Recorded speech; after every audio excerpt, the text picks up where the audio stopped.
Hey guys, Savytechgirl here. Thank you for joining us today for episode 4 of Savytechgirl and Friends. So in today's show, hopefully we're going to have some special guests stop by. That would be great if they do. And I want to talk to you a little bit today about internet security. I think that's a pretty big thing.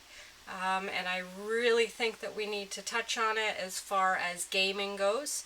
I know that we do a lot of online gaming, and it's something that we need to discuss, whether we're kids, whether we're parents, whether we're aunt and uncles, brothers and sisters. You need to understand that you can get into some serious issues when you are doing downloading and uploading. So first of all, what is downloading and what is uploading? Downloading is when we take something. So if we take something from Peter Pop and we take that information from him, that is downloading of information. Okay, so Peter Pop gives, he's over here. Peter Pop gives me the information, bang, I have that information, I have downloaded it from him. If I give Peter Pop something, I upload it to him, okay? So I can take it and I can upload to Peter Pop, and I can take it from Peter Pop and give it to me, and that's downloading. All right, so uploading and downloading are things that we do on the internet on a very regular basis. Now, we don't upload as much as we download things, and so that is something that to explain what would you upload. So you would upload things like photographs to Facebook. Okay, when you go into Facebook and click on a photo and you put it into Facebook, you have uploaded that picture. All right, so that is uploading. If you want to get something off of the internet, let's say you go to the App Store and you download something, that would be downloading. Okay, so the Play Store, the App Store, things like that. Now, what seems to happen a lot, and a lot of my customers come to me and they have these issues, is our kids are doing a lot of gaming, which, you know what, I think Minecraft and games like that are great. I think the kids are learning a lot. They're learning how to think. They're learning how to problem solve. They're learning hand-eye coordination. Do I think they should be on it all day? No, absolutely not. But they're great tools for people. If you guys, I got 3 people watching. If you want to say hi so I know who you are, that will be great. And if you have any questions, please guys, put it into the chat room and I will answer the questions if I can. I just want to talk a little bit about internet security and troubles we can get into with downloading files. So anyways, now our kids are online and they're playing games such as maybe Minecraft or things like that. And now they're playing together. They're playing multi-people games. I'm over here and someone else is in Australia, just like you're doing right now. You're watching me, and that's how gaming is going. So the way all these games work is that, you know, you purchase the game, and then on top of that, there's all these different levels. And if you find this or find that, you gain points, and from those points, you get to go to different levels. But you'll also get pop-ups that say if you purchase this for $5 or whatever, you get to go to the next level. So what do people start doing? They start downloading. Okay, so they start going online and they start Googling, you know what, Minecraft level 30, whatever it is. And from there, you are gonna download these extra packs, these extra characters, all the things like that. That's where you can get into trouble, okay? A lot of people don't think about making sure they're getting this information from a reputable person. I got an itch, sorry guys. A reputable person or reputable website. All right, so if you want to get something from Minecraft, go to their website. If you want to get something for like a Sims game, go to their websites. Because if you don't, what happens is the bad guys out there know what games people are playing, what movies people want to watch. They know all the top things that people are searching for on the internet. So if I'm a bad guy, I make up a virus with that name. So let's say Minecraft level 32, whatever. Please note, I have no affiliation with Minecraft whatsoever. I'm just using them as an example. Okay, so now you've got the, you go on, you Google it, it says this, and you go to this random website, and your kids are saying, oh, Mom, you know, but it doesn't cost anything, and I can just download it, and I can add it, I can install it. And you know what, maybe your kids are starting to know a little bit more about computers than you are, and a lot of the kids that are watching, I'm sure you guys know a lot about computers. You download this file, and it really isn't what it said it was. Okay? That's where we run into problems. So when that file comes in that's called Minecraft level whatever, and it isn't, and they go and whoever it is clicks on install, especially on a Mac or on a PC, on a Windows machine, you have this executable file, which means that you've got this file that's all been written and put together, and it's ready to roll, it's ready to install. You push that button, that magic button, and all of a sudden you've got some major issues, okay? Because that file wasn't what it said it was going to be. That file was actually a virus that's now on your computer. And you don't know that. You know what? People that don't know a lot about it don't realize that those viruses come in that way. There's what they call torrent websites. So a torrent website is simply you can share files. Okay? Problem is when you download a torrent program, there's going to be certain questions on there that you may not understand. Like, what is a port? Does anybody out there know what ports are? So I'm going to put that. What are ports? I'm going to put that in the chat room. And if anybody's watching, please just say hi.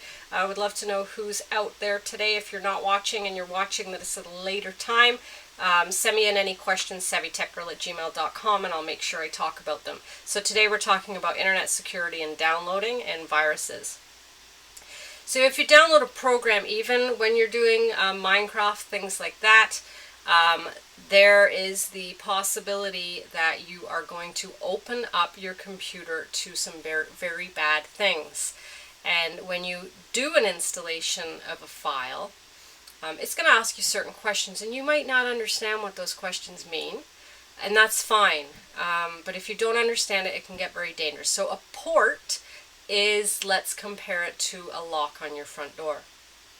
And our computers have firewalls on them, and they block all these ports. So those firewalls are like keys and locks, right? We've locked our doors, we've locked them down so people can't get into our computers.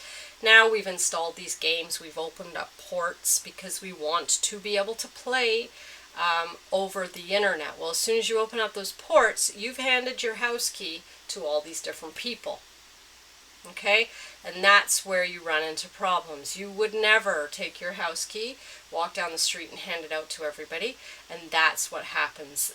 When you're opening ports on your modem, on your router, you're opening your front door, and you're opening to not good, to bad things. So you really need to be careful. A lot of times your ports get opened and you don't know that they're open. You don't realize that when a program gets installed, by default it needs to open that port in order to be able to play online. So a lot of incidents, a lot of viruses come in that way.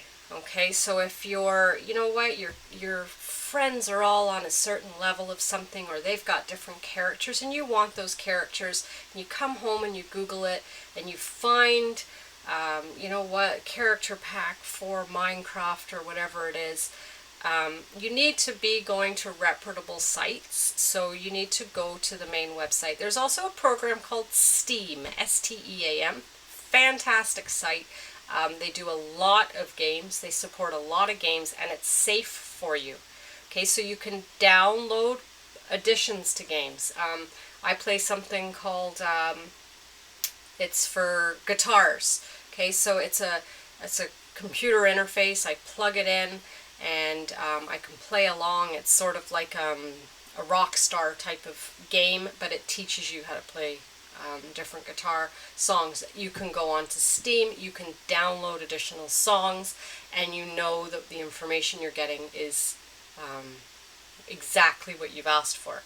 If you were to just walk down the street and talk to a stranger and hand them money, or maybe not even hand them money, but they were to give you an envelope, and you don't know these people, you don't know what you're getting.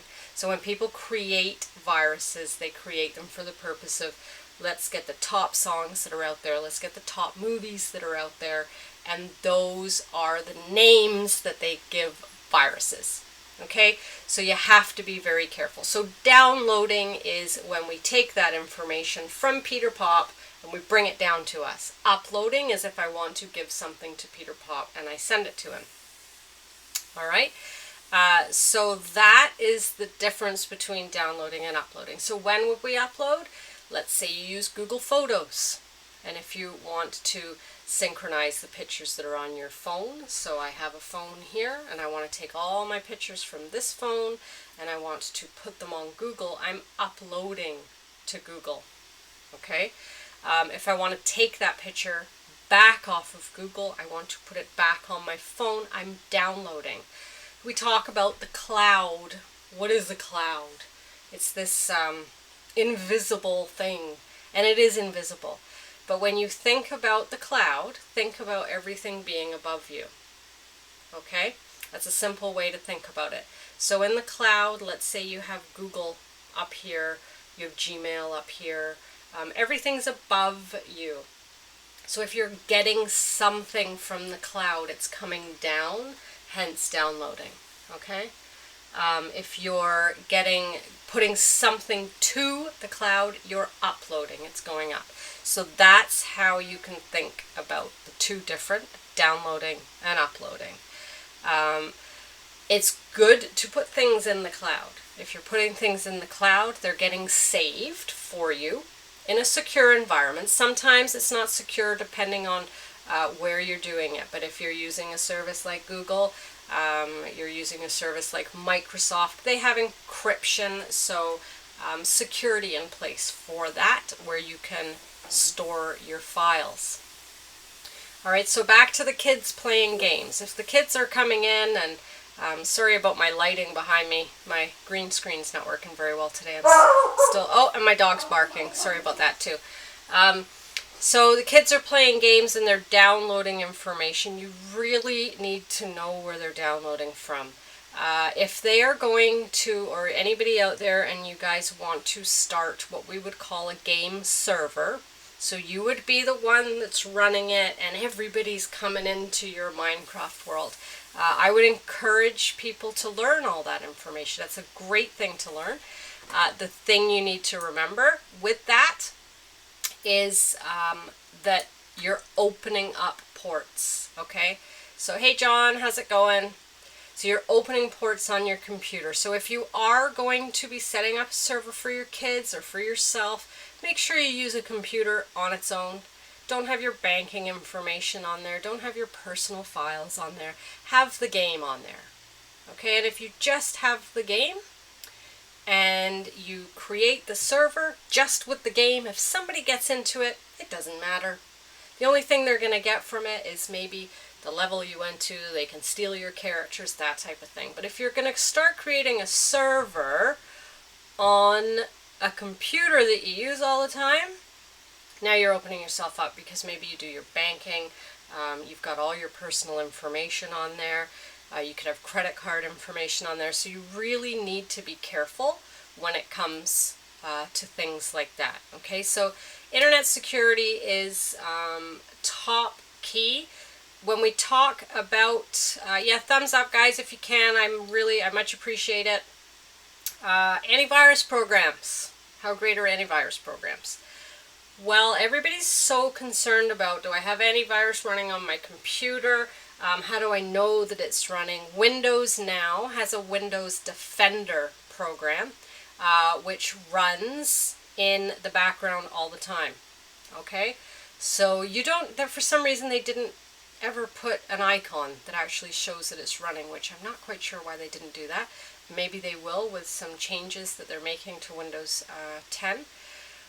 But an antivirus program is only good, or only as good as the viruses that were out a couple of days ago. So if a bad guy created a virus last night, they don't know what virus is coming out, right? It's like doctors, and they don't know what's coming. So your best antivirus, if we want to call it antivirus, make sure your Windows updates are coming in. I hear so much controversy on Windows updates and should we do Windows updates. Make sure you're doing Windows updates, okay guys? Even for the kids out there, if you're on your computer and it says Windows is doing an update, let it do the update, okay? And that is going to keep you safe. That will keep you safer because it is going to make sure any program that's on your computer is going to be updated. Any leaks, any openings that were in a particular program on your computer will be taken care of. All right, so those are the things that you need to make sure you're doing, and that way your computer is going to stay updated and you don't have to worry about things coming in. I'm going to just try and change my background here. Hang on a second. 2 seconds. 1 second. I'm gone. Uh-oh. That wasn't a very good idea, was it? Now look at me. Oh! Well, that was just a bad idea. Let me try this again, okay? I'm going to have to go out of the picture for 2 seconds. Let's try this. I'll be right back. That was driving me crazy. Okay, let's try this. Where am I now? I'm in New York City. That's a little bit better. Okay, so make sure your Windows updates are done. All right, and in a Mac, make sure your updates are done in a Mac too. Everybody says you cannot get a virus in a Mac. You can get a virus in a Mac. I work on them a lot, and I do remove viruses. Peter Pop does too. Where is he? He's over there.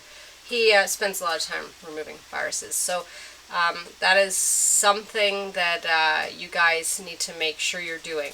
I would say that is more essential, that is more important than what antivirus you have running on your computer. The other thing I would like to mention is if you are helping your kids out with downloading add-ons to games and things like that, and you're using Google, you need to remember that if you're not getting the information from a valid place, there could be some pretty negative websites that come across with the links, okay? So if there are indeed bad links out there that people are sending out and they're trying to get you to download these bad files, you could get some pop-ups that you really do not want your kids to see. So you have to be very careful, okay, when it comes to that. You don't want your kids going on and seeing all these sites that you never wanted them to see, so keep that in mind. So John, yeah, you've just said it's a shame Norton's doesn't support Oprah. Now, I mean, I'm not a big supporter of Norton's. I never have been a big supporter of Norton's. The only reason for that, though, is it interferes a lot with other programs. I mean, it's very good at blocking things, and sometimes it's a little too good at blocking things.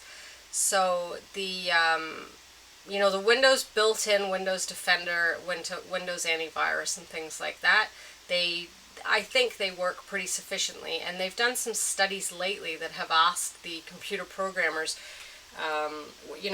when you're working on operating systems and when you're working on things like that, what is your top security?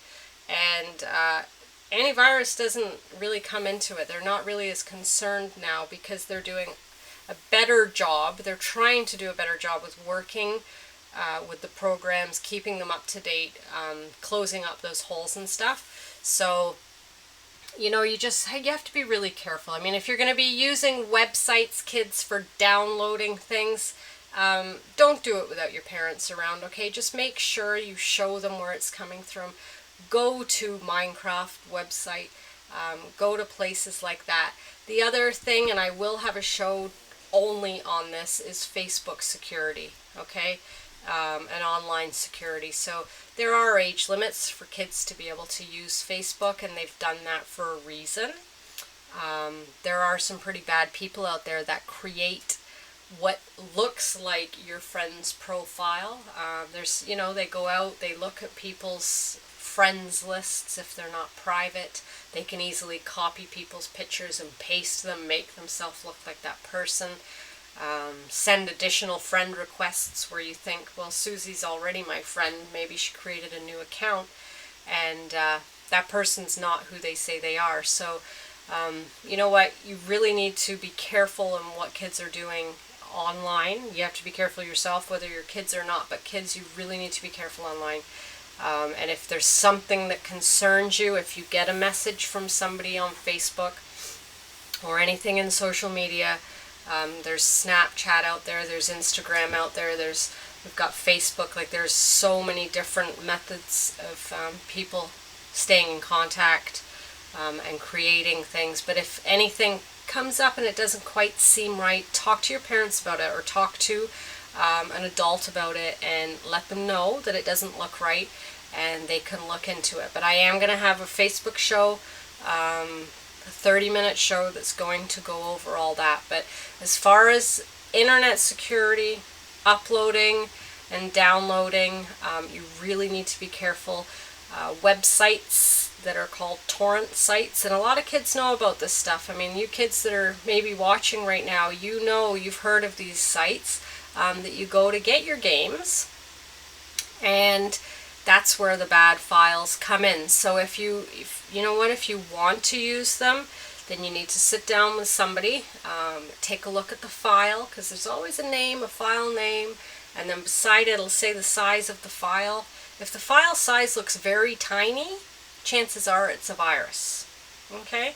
If a file size looks bigger, you know, it looks, there's lots of numbers there, chances are it's the real thing. And if you have a good antivirus program, when you download something, it will, John Harper got a friend request from himself. Exactly. See? So those are the things that happen. And that's how they get people. They go in and they copy your profiles and they send it out randomly, and sure enough, that's how you catch them. And I would hope that you reported that friend request, because they need to be on top of that. This is a story that sort of hits home, but my niece had her profile copied on Facebook. I believe it was Facebook. It may have been Instagram. It might have, no, actually I think it may be Twitter. Let me get this right. Anyway, she has a lot of followers. It was Twitter, I think. She has a lot of followers. And, she's a beautiful young girl. And her profile pictures were copied. And her pictures of a friend of hers, her and her friend were copied, which was her profile picture.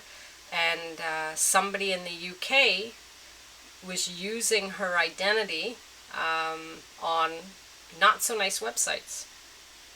The only reason she heard about this is because somebody that follows her on Twitter happened to be on this website and let her know about it.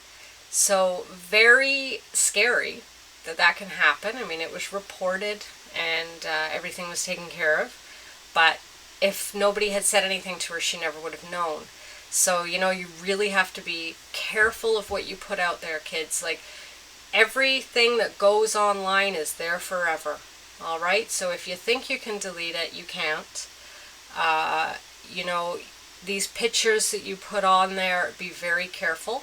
The other thing that happens all the time is people are talking about, I'm going on vacation in 2 days, I'm going on vacation in 1 day, my family and I are off on vacation, and, well, all of a sudden, people know you're not home. And they can go into your Facebook, they can look at pictures, they can kind of figure out maybe where you live, maybe when you're posting you have location services on, they can sort of get down to the right city. You know what? It's not difficult. And the more information that you put onto your social media sites, the more dangerous it can become. And it's people don't think about it. So all of a sudden you're away in Cuba and you're posting all these pictures of you and your entire family on the beach. Chances are your house is empty. And if anybody, maybe it's someone you know, who's to say, right? So if you want to post pictures about your vacation, which I understand everybody does, I mean, Peter Pop always wants to put stuff on. We need to tell him you can't do it until you get home. Once you get home, you can post whatever you want. Obviously be careful, but you can then post pictures to say, look, I was away. Hey, Katie, thanks for stopping in. You just caught the end of the show here. So someone stole your pics once and used them on a fake Facebook profile. I've changed the privacy for them now. Exactly. And the other thing, Katie, is I change my Facebook password very regularly. The password, I mean, I know we have to remember passwords and it drives us crazy. I do use a program called LastPass. They finally have got the LastPass working with Microsoft Edge. Finally, that took almost a year. But people are doing it all the time, and our, our identities are being stolen. Like you said, somebody stole your picture. They create a fake Facebook profile. They can do anything with that, right? They can start adding your friends, and then they can start saying things to them that all of a sudden, hey, Katie, all of a sudden they think, why would Katie say that? She's not that type of person. So it can really hurt people, and kids need to know that the more information you put out there, it can get dangerous. So we don't want that. We don't want anybody making themselves vulnerable. You need to go in and check your privacy settings. It's very obvious now when you're posting on Facebook, it'll say private, friends only, public. Make sure it's private, guys. Change your settings. I will do a show on how to change your settings in Facebook. Actually, maybe I'll try and put one together today. You don't want everybody seeing your information. And go through your friends list. How many people do you really know? I mean, if you're using Facebook, you know what? If we have older people watching and you're using it for business purposes, then that's fine. But for you kids out there, you need to make sure that who's on your friends list, they're your friends. Okay, when I was younger, we had a telephone, and a telephone had a cord on it, used to plug into the wall, and we were only allowed to phone our friends. Okay, and if we were going to somebody's house, our friends knew who they were. It's a scary world out there, and yeah. So John says it happened to him too. So he left Facebook, and it happens a lot. And if our settings aren't secure, or you're not careful on changing passwords. I mean, there's so many programs out there that people hack passwords. It's not difficult. If you're into downloading programs and things, and I'm talking about these viruses, they have what they call keystroke programs. So you don't see it running. It's running in the background. Someone's connected to your computer and you're typing in your passwords. That keystroker is copying what your passwords are. If you ever get phone calls from Microsoft, they're calling and they're saying you have a computer problem. Sorry, my dog's barking. I apologize. We need to connect. Microsoft don't phone anybody. Okay, it's a scam, and never let anybody connect to your computer. And if you do, I mean, I connect remotely to my clients' computers. I phone them. I make sure they're sitting there. I have a conversation with them prior to it. They can see what I'm doing. But what happens is they get you on the phone, they start talking to you, and while you're not concentrating, they're putting a program onto your computer, and it can get pretty nasty. The company that was actually encrypting all your information, it was a virus that was going around. It would encrypt everything on your computer, all your files. They've actually revealed what the key is to decrypt it. I don't know why. Maybe their conscience got the better of them, but I'm sure they made millions of dollars off of it. Anyways, now there is a key for that. So, guys, the main thing is internet security, and be smart. Change your privacy settings and change your passwords. Alright, so that pretty much sums it up for this week. Thanks everybody for stopping by. If you have any questions, drop me a line, savytechgirl@gmail.com. Obviously, I'm on YouTube and on Twitter at Savytechgirl. I'll be on Periscope this week, and I will have my show again on Thursday evening where we will talk technology. This week I will put a video together for Facebook security settings. I think that's something that needs to be talked about, so I will also do that. So anyways, thanks guys. I hope you guys got something out of that. I've got a new device I'm setting up this week, so hopefully we can have some fun with it next week. screen sharing and drawing pictures and stuff. So I'm looking forward to that. Thanks, Katie and John, for dropping by. I really appreciate it. I know you guys have busy lives, but it's great to see you in here. And we will see you next week. Thanks, everybody. Have a good one. Enjoy your weekend. Bye.